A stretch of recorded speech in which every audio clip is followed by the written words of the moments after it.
Welcome to the deep dive. Today we're plunging into a concept that, well, it really shapes our daily lives, doesn't it? And how we connect with each other. Absolutely. It's And fundamental. it's something you, our listener, really brought into focus for us with a really powerful observation. Mm-hmm. You talked about how those spaces that aren't home and aren't what we call third spaces, how they feel increasingly, I don't know, fragmented, skeptical of strangers maybe. Yeah, less unifying than they used to feel. Exactly. It's a thing a lot of us share. So we're going to unpack why that might be happening. And it's such a critical observation because it touches directly on, well, the erosion of what sociologists sometimes call civic intimacy. Civic intimacy. Okay. Yeah, in our public spheres. Mhm. Historically, these places, they were really meant to foster those informal, kind of spontaneous interactions. The glue, really. That binds a community. Yeah.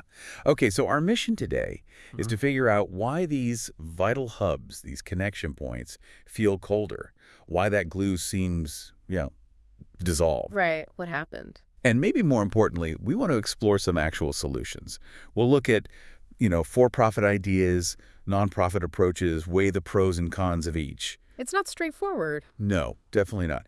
Expect some surprising facts, maybe a few aha moments that might change how you see your everyday surroundings. We'll define what third spaces are, look at their history, Pinpoint the modern challenges. and then really dive into how we might revive them. Grassroots efforts, new business models. We're even going to talk about this idea of a Goldilocks zone for group size. Yeah, how many people is just right for connection? Exactly. But this deep dive, it's not just about finding new coffee shops or parks. It's a really crucial inquiry into what we're really trying to reclaim here. Okay, more than just physical space. Much more. It's about a deeper sense of belonging. And that takes, psychological shifts, cultural shifts, and how we engage. Right. So let's start with the basics then, Yeah. the definition. It's the bedrock, like you said. Mm-hmm. When we talk about third spaces, what are we actually talking about? Okay, so simply put, they're informal, accessible places, public or semi-public. And they're distinct from your first place, which is home, Right, a home base? and your second place, which is usually work or school. Got it, the in-between places. That's a good way to put it. And the term itself, it was coined by a sociologist, Ray Oldenburg, back in 1989 in his book, The Great Good Place. A great, good place, okay. And Oldenburg's big insight really was that these places aren't just for fun. They're like the social oxygen for civil society. They're vital. Social oxygen, I like that. Yeah, and he laid out some key qualities that make them work. Like they need to be neutral ground, nobody owns them, basically. So everyone feels welcome. Exactly. They're leveling your social status doesn't matter as much inside. Conversation is the main event. Not necessarily planned conversation, just talk. Yeah, we'll chatter. Right. They need to be accessible, accommodating. You usually find regulars there, which builds familiarity. And importantly, they tend to have this playful, kind of lighthearted mood. Okay, I can picture that. And the examples really cover a lot of ground, don't they? Totally. Traditionally, you'd think of coffee shops, maybe the local pub, barber shops. Salons, diners. Right. Even church fellowship stuff outside the actual service. Mm-hmm. And then more modern ones might be co-working spaces, maybe public libraries are a big one, farmers markets. Yeah. And then there's this whole layer of reimagined spaces, which is kind of exciting. Totally. Like book swaps, but in a laundromat. Well, community fridges, maker spaces. Rooftop gardens, niche clubs for chess or coding, game cafes. Lots of creative stuff. So why do these places matter so much? What's the big deal? Well, Oldenburg really nailed this. They offer belonging, crucially, without obligation. Okay, unpack that. Belonging without obligation. It means you can show up, be seen, interact a little or a lot, but you don't owe anything in the way you might at work or even sometimes at home. It's low-stakes social exposure. Low stakes. That feels important now, with social anxiety being so high. It's absolutely vital. It's like practice for being human without the pressure. And they foster connections across generations, across social classes. Things you wouldn't normally get. Exactly. Yeah. They build local identity, civic pride. They're incubators, too, for ideas, social movements, friendships. Wow, so they're doing a lot of heavy lifting. They really are. They're recreational, relational, and reflexive, meaning they help us see ourselves differently, not just as a parent or an employee, but as a neighbor, a citizen. Okay, that sounds almost perfect. Yeah. Like the ideal setup for society. So why does it feel like it's falling apart? Right. That's the million-dollar question. Why does it feel like that glue has dissolved? That ambient social trust you mentioned and the civic intimacy, why does it feel diminished? This is the problem you, our listener, pointed out. And it's a real shift from how things used to be historically. These spaces used to provide more spontaneous connection, a sense of shared identity, even with strangers. How so? Well, maybe you didn't know the person at the park, but you probably lived nearby, maybe rooted for the same local sports team. There were shared local anchors. Okay, I see. Little things in common. Yeah, today, it's different. People are often, siloed, headphones in, eyes on the phone, even when they're physically together in a cafe or on the bus. A private bubble in public. Totally. And there's just more wariness of strangers. Maybe it's safety concerns, maybe social anxiety, maybe just fear of awkwardness. It's palpable. Mm. And those old identity cues, the local team, the church picnic, they've often been replaced by global stuff, right? Online fandoms, political echo chambers that aren't tied to place. So the shared local context is weaker. Exactly. And without those shared community rituals happening in public spaces, that subtle ambient glue that bonded strangers, it just isn't there in the same way. And that hits exactly what you, the listener, said, feeling less unified, even when you're physically near people. We're there, but not together. Precisely.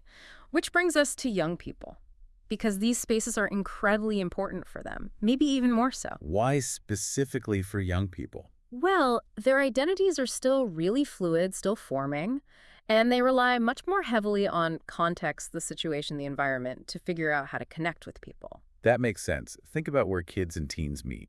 School's the big one, right? The default social space. Absolutely. Your identity gets shaped by who's in your classes, your teachers, the daily routine. And within school, the classroom itself is maybe the most intense version of that. You know names where people sit, you see them every day? Right. That repeated exposure day in, day out, it builds familiarity. And familiarity is the bedrock of trust, psychologically. Okay. And then outside the classroom, you have things like clubs, sports teams, maybe band or drama. Yeah, those are crucial bridges. They mix interest, what you like doing with a role being on the team. There's a shared purpose, maybe a bit less academic pressure. And then you've got their actual third spaces, like parties, hanging out at a cafe, the park, maybe online spaces too. Exactly. Those are less structured, which can make it harder to initiate contact, actually. Yeah, more ambiguity. But it also offers more freedom, less adult oversight. So how does this context thing work? You mentioned psychological distance. Right, and identity layers and approachability. Basically, it's way easier to start talking to someone if you perceive their identity as closer to yours within that specific space. Okay, give me an example. Think about school again. Approaching someone who's just like vaguely the same age, that's low ease, same school, medium ease, Okay. same grade, higher ease, same class, highest ease of approach. Because you have an instant in. Exactly. Each step closer increases the perceived safety. It gives you obvious conversation starters. Did you get the homework? What did you think of that lecture? You have shared cultural shorthand, maybe shared complaints. Oh, yeah. And maybe even a subtle sense of accountability, like you'll see them again tomorrow. Precisely. It greases the wheels of social interaction incredibly effectively. So why is this so vital for young people thinking long-term about adulthood? Because almost all of that vanishes when you leave school. Poof. Right. No more assigned seats in life. No default communities showing up every day. No automatic hallway bumps. Third spaces are the critical training ground, the bridge between that structured school life and the chosen communities of adulthood. This is where they practice. Yeah, practice social skills without a teacher watching, meet different kinds of people outside their school bubble, form an identity that's theirs, not just student or son or daughter. And without that practice? Post-school life can feel incredibly fragmented, lonely. People can become overly reliant on just, their partner or maybe digital interactions for that sense of connection. Which brings us back to adults, because that classroom connection you described, it resonates with what you, our listener, brought up. As adults, maybe with existing friendships, busy lives, forging new bonds feels incredibly hard. It really does. Which poses that core problem. Just being near people, proximity, it doesn't automatically equal connection, does it? Absolutely not. That's probably one of the biggest misunderstandings about community. And it's why many modern attempts at third spaces kind of fall flat for adults. We end up with what you called adult social isolation in public togetherness. Exactly. We're surrounded by people at the gym, the park, a coffee shop, but we're essentially sharing air, not life. We might be neighbors geographically, but not relationally. That classroom analogy really highlights what's missing, doesn't it?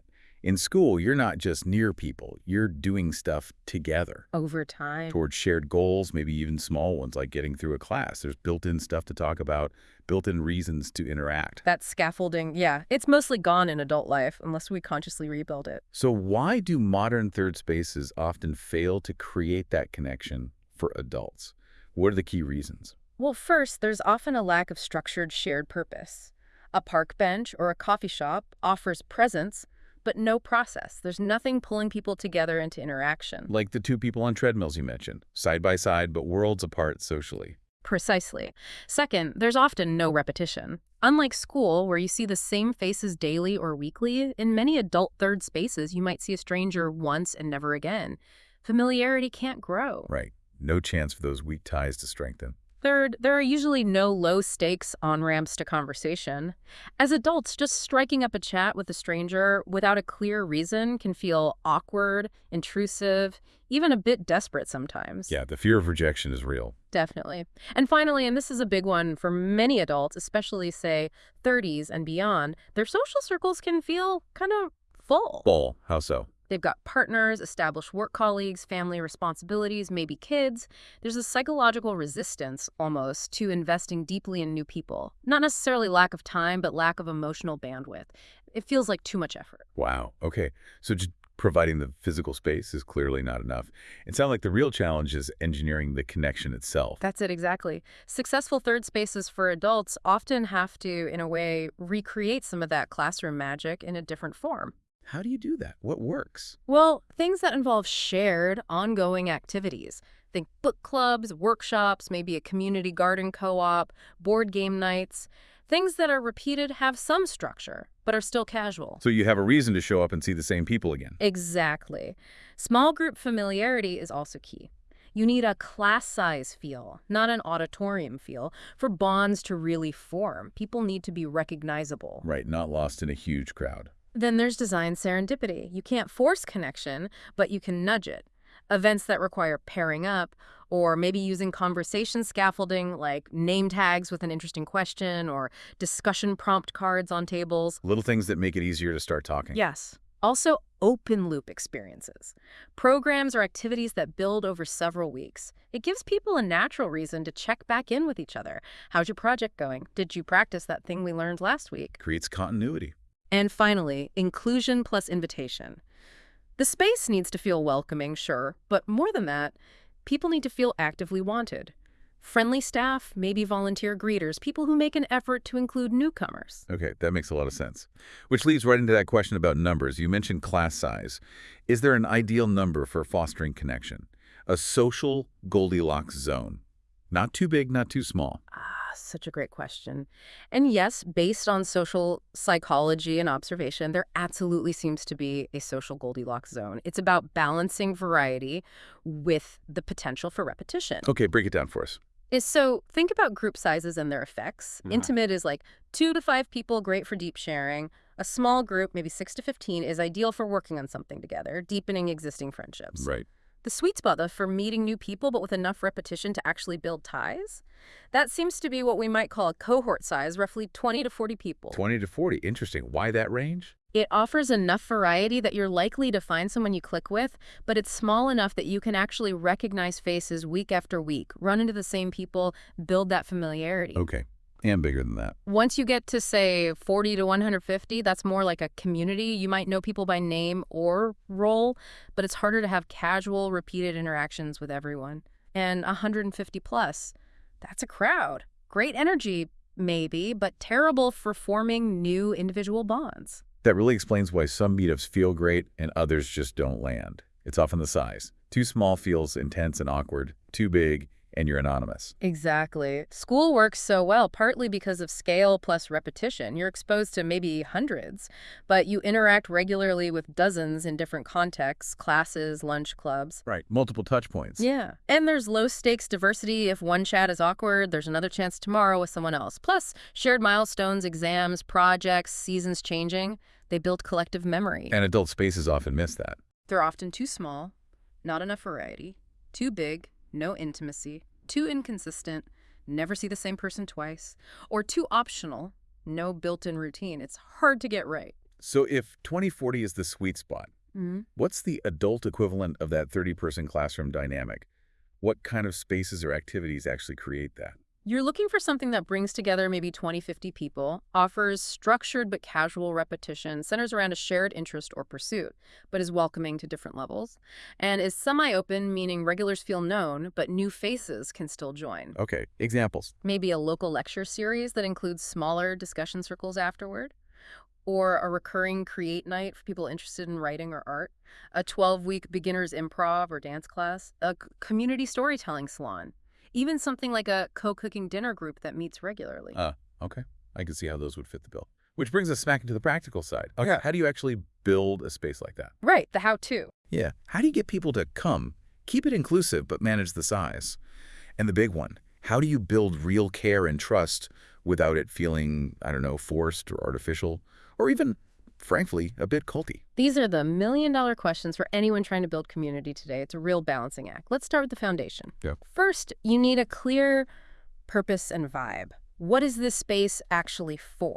Is it, a space for curious people to connect? Is it about learning a skill? Just a living room for the neighborhood? Be clear, but maybe not too narrow. Leave some room for interpretation. Exactly. And then the vibe. This is almost more important than the mission statement. Is it cozy? Playful, intellectually stimulating, reflective?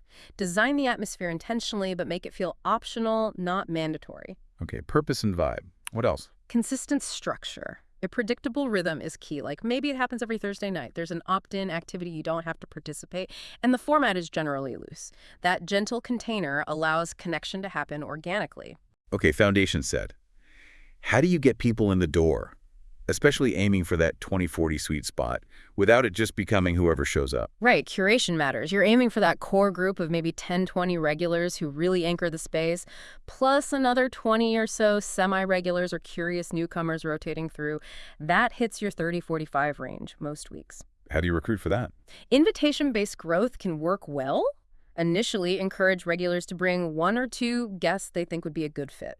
Maybe host a specific low-stakes preview night once a month, explicitly for newcomers. Takes the pressure off. Yeah, and have a simple digital home, a group chat, an email list, but keep the noise low.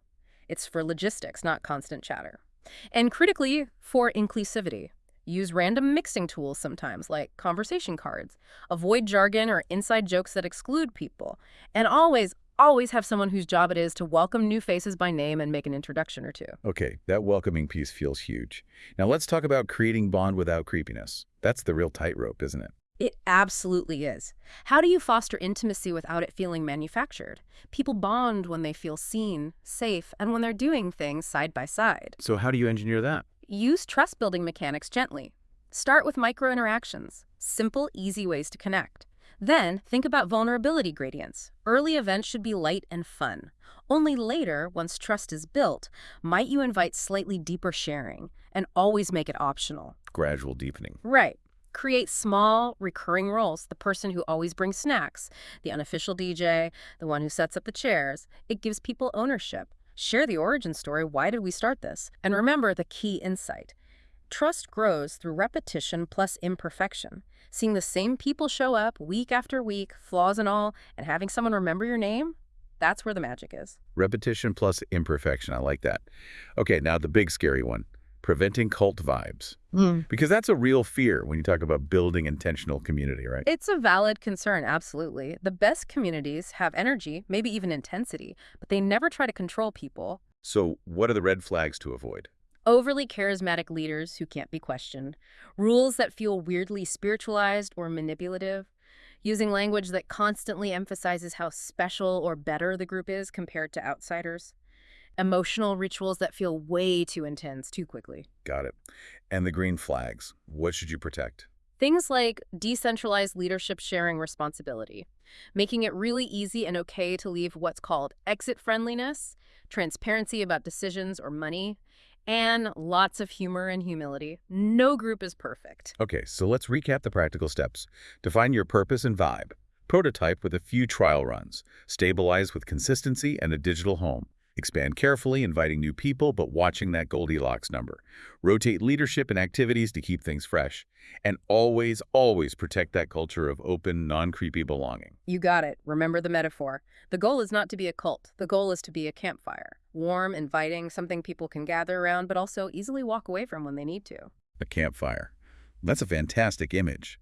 But campfires need fuel, right? This all raises the massive question of sustainability. Yes. The practicalities. How do you keep a third space going long-term without burning out the organizers, running out of money, or, selling its soul in the process? Should it be for-profit? Nonprofit? What works? This is honestly the hardest part. It's that core dilemma. Soul versus sustainability. Third spaces are about connection, care, community things that don't fit neatly on a spreadsheet, but they exist in the real world with real costs, rent, supplies, maybe staff time. So how do you fund it without turning it into just another product or a stuffy bureaucracy? Well, let's look at the main models. First, the for-profit model. Okay, what are the pros and cons there? Pros. It can generate its own revenue, which means self-sufficiency. It often leads to more professionalism, maybe better facilities. It can scale up. Yeah. And if people are willing to pay, it suggests you're offering real market validation. Makes sense. The downsides? Big ones. Inclusion can be a major issue. If you charge significant fees, you automatically exclude people with lower incomes. There's a real risk of commodification, where the relationships start to feel transactional. Mission drift is common. The need for profit can overshadow the community goals. And there's constant pressure to grow, which can dilute the intimacy. So like a fancy social club cafe with high membership fees? Could be, yeah. It might filter unintentionally or intentionally for class and age. Okay. What about the nonprofit model? That feels more traditional for community work. Right. The big pros here are accessibility, often free or low cost. They are inherently mission-driven, focused on people over profit. They can build significant public trust. And there's potential for funding through grants, donations, maybe public funds. Sounds good. Big catches. Also significant. Resource vulnerability is huge. Funding can be unstable. Grant cycles are demanding. Volunteer burnout is a massive risk if there isn't paid staff to support the work. As they grow, they can become bureaucratic. And sometimes there's a stigma, unfortunately, around charity, which might deter some people from participating. Like a community center running game nights on a shoestring budget, totally dependent on one passionate volunteer. Exactly. If that volunteer leaves, the whole thing might just disappear. So, between the potentially exclusive for-profit and the potentially fragile nonprofit, is there a third way? A hybrid or social enterprise model? Yes, and this is definitely gaining traction. It tries to blend the best of both worlds. How does that work? It might involve things like optional memberships, pay-what-you-can tickets for certain events, maybe some free public gatherings subsidized by paid classes or workshops, or renting out the space. They often seek grants, too, and strategically mix volunteer energy with some paid staff for stability. So trying to get the sustainability without sacrificing the soul. That's the goal. Diversify income streams, keep inclusion central, leverage different kinds of resources. But it's not easy. It's complex to manage. You need really clear communication about what's free versus paid, why money is needed. It requires a lot of trust and transparency with the community. It sounds like there's no perfect answer then. Not really. The key is probably mission before model. Start by asking, what's the absolute minimum viable container we need for repeated, meaningful connection to happen? Then let your core values guide the structure you choose to support it. A mission before model. Yeah. Now, I want to circle back to something really raw and honest that you, our listener, brought up in your initial reflection. This feeling that today people seem so polarized, maybe jaded, definitely skeptical online, maybe even confrontational there. But then in person, weirdly conflict averse. And you asked straight up, is this accurate? Is there still hope for third spaces, or are we basically too far gone? Wow. Oh, yeah. That's hitting the nail on the head, isn't it? And the short answer is, yes, your observation is incredibly accurate. It's backed up by loads of research in psychology, sociology, communication studies. So it is happening. It really is. Online, the algorithms often reward outrage. Echo chambers amplify extreme views. Bad actors intentionally sow mistrust. We're overloaded with information, which leads to fatigue, detachment, cynicism. Online, we tend to encounter positions, arguments, avatars, not necessarily whole people. Right. And then offline. Offline, most people desperately avoid conflict. Call it politeness, call it fear of escalation, call it wanting to be liked. We see the people physically, but we're often terrified of saying anything too real, too potentially controversial. We keep it superficial. So the tough question then, are we too far gone? Hmm. Is this polarization and avoidance just baked in now? Here's the crucial part. No, absolutely not. There is still hope. And honestly, Yeah. more than hope, there's tremendous opportunity. Because the very fact that we feel this disconnect so acutely, the fact that loneliness is an epidemic, the fact that you ask this question, it proves the longing for real connection is still incredibly powerful. It's just misplaced or maybe suppressed. The wiring is still there. The fundamental human wiring for empathy, for co-regulation, for finding shared meaning, for curiosity about others, it's all still there. It might be dormant under layers of cynicism or fear, but it's not gone. In fact, I'd argue the sheer artificiality and intensity of online life creates a deeper hunger for authentic, gentle, real-world connection. Like a backlash waiting to happen. Kind of. It's why you see things like deep talk events popping up, or strangers having incredibly intimate conversations on airplanes. We're starved for it, so no, we're not too far gone. But we do need a significant shift in mentality. Okay. What kind of shift? How should we be thinking differently, those of us who want to foster this connection? It involves several key shifts, I think. First, we need to move from debate to dialogue. Let go of the need to win arguments, to prove someone wrong, to educate them. Aim instead simply to understand where they're coming from and to be understood yourself. Instead of "you're wrong," try "help me understand how you see that." The goal shifts from winning to insight. Okay, dialogue, not debate. What else? Second, shift from cynicism to curiosity. It's easy to assume the worst of people, especially strangers or those we disagree with. Try consciously replacing that cynicism with questions like, I wonder what experiences led them to that view. Or even, what might I be wrong about here? Cynicism closes doors, curiosity opens them. From cynicism to curiosity. Got it. Third, from individualism to interdependence. This hyper-focus on self-sufficiency is actually making us weaker and lonelier.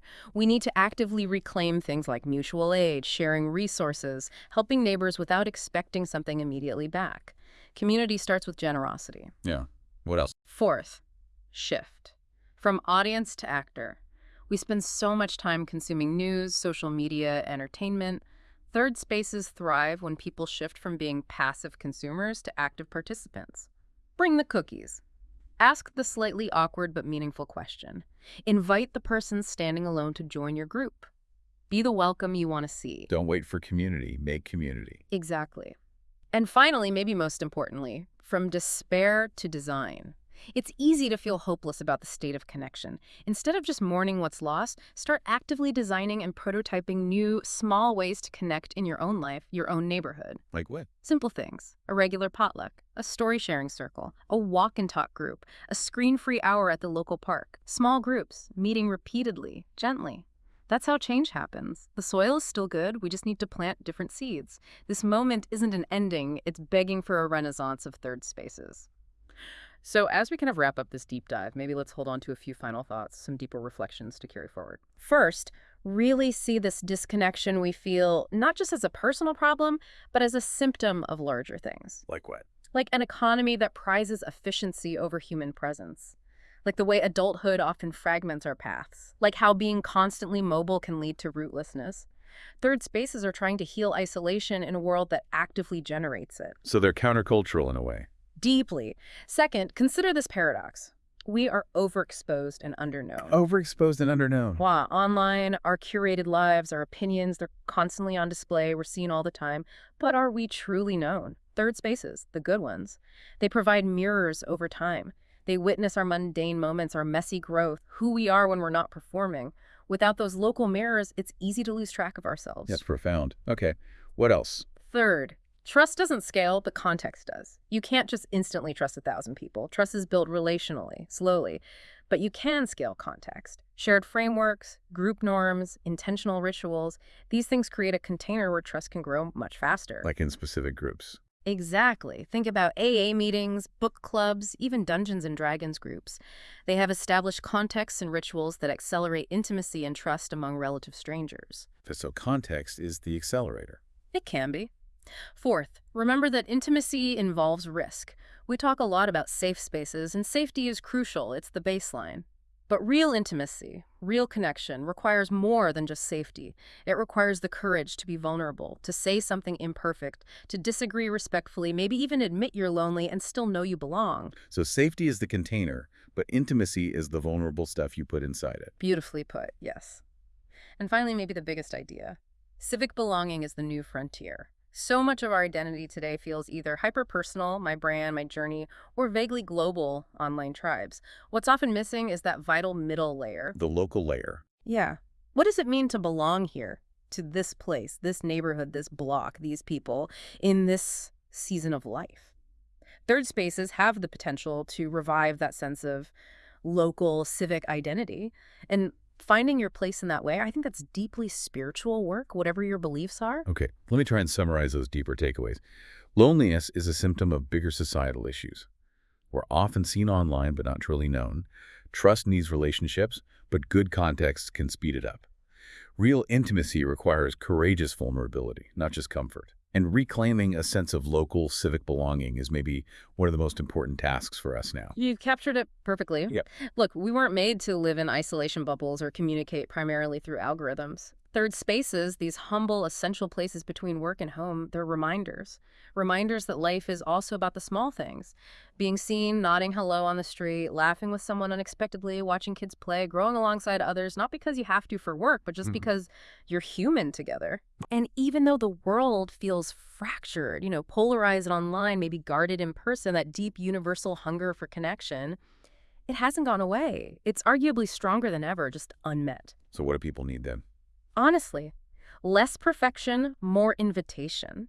People need invitations to show up. They need repetition so familiarity can grow. They need simple rituals to structure interaction. They need a reason to come back. And maybe most of all, they need permission to just be real, a little messy human once they get there. Which means the work, for us, for you listening, isn't necessarily about launching some massive, perfect program. It's about planting those small seeds you mentioned. Exactly. One shared meal, one recurring game night, one park cleanup, one moment where you choose to really listen instead of scrolling. That's how it starts. So the final thought for you, our listener. We're not too far gone. We're really, really not. We're just waiting. Waiting for someone to be brave enough to go first, to extend the invitation, to risk the awkwardness. Let that someone be you.